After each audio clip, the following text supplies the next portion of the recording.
C'est parti? Super. Alors, on est de retour de notre petite pause avec le dernier point qu'on a à l'ordre du jour aujourd'hui, le 5.1.2, stratégie cherbourgoise de l'eau. Donc, on est dans la modification de la réglementation sur l'utilisation extérieure des pesticides et des matières fertilisantes. Ça fait 2 fois que je le manque aujourd'hui. Donc, pour introduction, Madame Lelièvre, je vous cède la parole. Merci. Alors, je fais une petite ouverture et je vais passer la parole à Chantal Pelchat, chargée de projet au sein de l'équipe du Bureau de l'environnement, que vous connaissez déjà bien, pour faire cette présentation. Donc, juste en mise en contexte, rappeler que depuis 2017, l'utilisation de tous les pesticides, autres que les biopesticides, est interdite à Sherbrooke, sauf lors d'infestations majeures. Puis pour se prévaloir de cette exception, les propriétaires doivent avoir démontré qu'ils ont utilisé sans succès des méthodes alternatives. Notez aussi que le respect de la réglementation est une responsabilité qui est partagée entre les propriétaires et leurs entrepreneurs d'entretien, notamment de pelouse. Des modifications sont proposées aujourd'hui à cette réglementation à la suite de discussions à la commission ici à 2 occasions, lors de la séance à l'automne dernier en novembre et également plus récemment en février, pour répondre notamment à une demande du comité exécutif qui demandait de revoir le système de permis et de réduire l'utilisation des pesticides. Je rappelle aussi que de tels types de modifications ont lieu de temps en temps, des resserrements, des ajustements qui sont apportés au fil du temps, comme vous avez pu le voir dans l'annexe 1, par exemple, avec des ajustements en 2019, en 2023. Donc, ça s'inscrit dans cette logique. On n'a pas de présentation PowerPoint là, pour soutenir ce point-là. Donc, on va y aller juste de façon orale. Madame Pelchat, c'est à vous.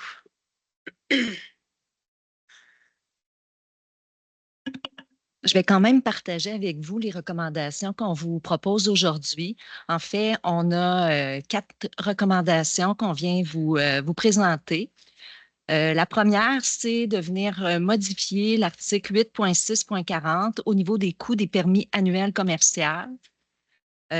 Donc, dans un premier temps, on vient proposer de maintenir le tarif de 250 pour les coûts de permis annuels commerciaux pour une entreprise qui applique exclusivement des matières fertilisantes, des suppléments ou des agents de lutte biologique. Par contre, on vient demander d'augmenter le coût du permis annuel commercial pour les applicateurs qui font l'application de pesticides, de le monter de 250 à 500 à compter du 1er janvier 2026. À ces deux tarifs, en fait, ils seront soumis aussi à une indexation annuelle automatique selon la nouvelle politique administrative d'indexation et de révision des tarifs qui est prévue aux règlements municipaux. Les autres modifications avaient pour but de réduire l'utilisation de pesticides. Donc, le premier, c'est d'interdire le traitement le traitement extérieur des araignées au niveau des exceptions permettant l'utilisation, c'est tout drôlement dit, je m'excuse, c'est de retirer le traitement extérieur des pesticides, des exceptions permettant l'utilisation des pesticides à l'article 8.6.6, toujours à compter du 1er janvier 2026. L'objectif ici, ben, ce qu'on sait, c'est qu'il y existe des contrôles mécaniques qui peuvent être utilisés ou des réductions de la lumière qui sont des méthodes qui sont efficaces pour contrôler les araignées. Et finalement, on recommande d'exiger des propriétaires de terrains de golf qu'ils transmettent au Bureau de l'environnement tous les 3 ans une copie du plan de réduction des pesticides qui est remis au ministère de l'Environnement, de la lutte contre les changements climatiques, de la faune et des parcs, conformément au Code de gestion des pesticides, toujours aussi à compter du 1er janvier 2026. Parallèlement à cette action, le Bureau de l'environnement va entreprendre aussi des discussions avec les responsables des terrains de golf pour mieux comprendre l'utilisation des pesticides et des mesures de réduction qui sont possibles. Il faut noter aussi que pour les terrains de golf, ils sont exclus de la réglementation municipale en raison vraiment de la complexité des produits utilisés.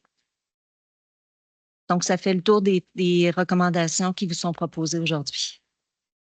Merci beaucoup. Puis, j'ajouterais peut-être que pour les terrains de golf, on avait fait un répertoire quand même des bonnes pratiques, là, puis il y avait des exemples assez inspirants, là, notamment à Gatineau. Je me souviens plus du nom là, du rapport, là, Au du bon. au du bas. Oui, c'est ça.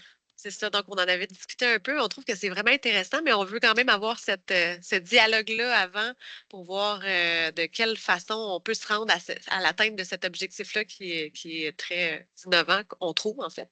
Donc la première étape, c'est vraiment de voir c'est quoi les plans de réduction. C'est quelque chose qu'ils doivent déjà fournir. Donc on s'est dit c'est pas vraiment un effort, puis ça nous permet aussi d'entrer en contact puis d'entamer une discussion pour évaluer les capacités pour la suite.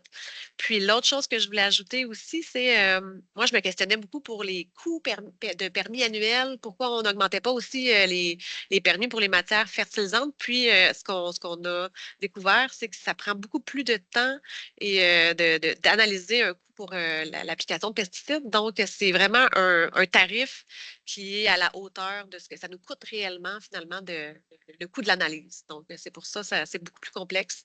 Donc, c'est pour ça qu'on l'augmente du double. Puis, on avait proposé aussi qu'on l'indexe annuellement parce que sinon, ça fait des gros écarts hein, quand on attend 10 ans pour augmenter un tarif. Là. Donc, que l'indexation à partir de 2026 se fasse graduellement dans le temps. Donc, voilà. Fait que c'est grosso modo 3 modifications. Est-ce que vous aviez des questions, des commentaires par rapport à ces... Oui, Madame Laroche? C'est juste une petite curiosité parce que vous parlez du rapport à Gatineau, mais est-ce qu'il y a des municipalités, là, je comprends, c'est plus un rapport de bonne pratique, est-ce que c'est ça, mais est-ce qu'il y a des municipalités en ce moment qui réglementent les terrains de golf spécifiquement? Ben, je laisserai Chantal peut-être expliquer le cas de Gatineau. Bien, le cas, c'est une certification. OK. Donc, puis je pense que je crois qu'ils l'ont appliqué, qu'ils ont adopté cette certification-là. J'avoue que je ne me suis pas repenchée sur ce dossier-là, je m'excuse. Ben non. Mais je le sais pas, je ne pourrais pas vous dire, mais on pourrait vous revenir à Mais, savoir s'il y a d'autres municipalités qui réglementent les terrains de golf. et ce serait plus un incitatif à avoir un bon comportement dans le cas de Gatineau. Oui, C'est une exactement. certification. OK. Oui, puis c'est quelque chose qui, tu sais, quand on a fait le répertoire des bonnes pratiques, c'est quelque chose qui allait mettre en application, là, je pense à la saison estivale, là. Donc, c'est nouveau, là. Mais on se disait que c'était quand même un modèle inspirant de dire, tu sais, surtout pour les gens qui sont, tu sais, il y a des gens qui sont très fragiles à ce genre de, tu sais, à Oui. l'application des pesticides. Donc, de Ouais. savoir que tel terrain de golf a la certification. Donc, tu sais, là, ben, il y avait plein de critères, là. Donc, en tout cas, on se disait que peut-être qu'on voudrait se rendre là, mais de quelle façon, puis est-ce qu'il y a de l'ouverture, etc. C'est ce qu'on va Ben, évaluer dans les prochains. Mais peut-être déjà d'avoir les plans de réduction, ça va nous permettre de mieux nous informer sur les produits qui sont utilisés. C'est un premier pas puis c'est pas une obligation tu sais, c'est pas un exercice qui demande beaucoup plus à ces gens-là parce qu'ils remettent déjà ce rapport-là au ministère. Donc, c'est une première étape de discuter aussi avec eux, puis après, ben, on pourra proposer d'autres solutions probablement. vraiment intéressant. Je vais aller voir. C'est Audubon? Audubon. Audubon. Certification, oui. Merci. Monsieur Deneau? Merci beaucoup, Madame la Présidente. Puis merci, Madame Pelchat. Moi, je pense que notre rôle à nous comme ville, c'est de s'assurer que les gens qui sont des contracteurs ou des commerçants qui font l'application de pesticides sur le territoire euh, s'assurent de respecter le règlement municipal et aussi ne vendent pas des produits à des citoyens qui n'ont pas vraiment besoin. Et l'imputabilité doit revenir à ces gens-là et non aux citoyens qui connaissent à peu près peu là-dessus. Je pense que c'était ça un des enjeux de l'exercice. Puis je tiens à remercier les gens de la commission en lien avec ces préoccupations-là qu'on a tenu compte dans cette réglementation-là qui va être mise en place et la façon de fonctionner qui est d'avoir une plus grande imputabilité aux commerçants, aux applicateurs de produits qui peuvent être néfastes ou que les produits que les gens n'ont pas vraiment besoin dans leur situation actuelle. Que ce ne soit pas un automatisme de prescrire des produits pour les vers blancs quand ils n'en ont pas, entre autres. Merci. Tout à fait.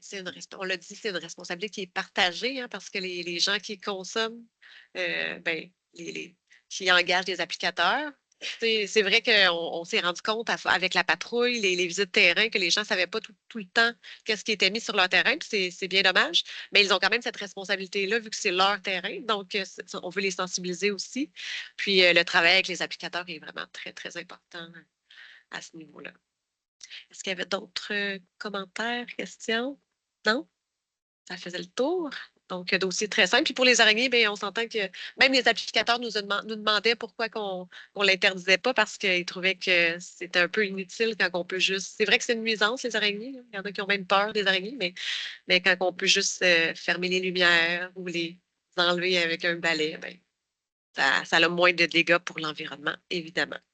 Donc, donc ce qui est recommandé, donc, aujourd'hui, c'est que le service du greffe soit mandaté pour modifier le règlement numéro 1300, titre 8, environnement, chapitre 6, utilisation extérieure des pesticides et des matières fertilisantes. Donc, on a beaucoup modifié ce règlement-là dans les derniers mois. Alors, de maintenir le tarif de 250 pour le coût du permis annuel commercial pour une entreprise appliquant exclusivement des matières fertilisantes, des suppléments, des agents de lutte biologique, d'augmenter le coût du permis annuel commercial d'application des pesticides à 500 à compter du 1er janvier 2026, de retirer le traitement extérieur des araignées et des exceptions permettant l'utilisation de pesticides. Donc, c'était l'article 8.6.6 à compter aussi du 1er janvier 2026.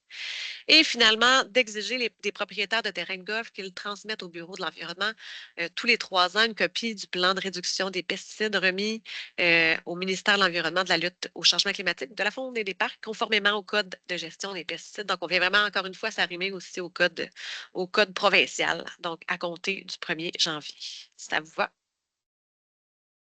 Excellent. Donc, c'est ce qui clôt notre séance pour le mois d'avril. Donc, je vous souhaite une bonne journée de la Terre mardi prochain, 22 avril. Puis, nous serons de retour le 22 mai à 9 h, donc avec deux beaux projets qui nous tiennent aussi à cœur. Donc, là, on aura la présentation du plan d'action de la politique de l'arbre et du divertissement, un autre projet très attendu qui a été présenté et adopté, cette politique. Mais là, on est vraiment au niveau des actions, donc c'est beaucoup plus concret. En tout cas, je sais que les élus, nous, on est très intéressés à savoir concrètement qu'est-ce que ça change sur le terrain. Donc, voilà. Puis, on va avoir la présentation, si tout se passe bien dans nos échéanciers, de la programmation du plan climat dans sa version partielle. Donc, voilà, je vous souhaite une bonne fin de journée. Au revoir.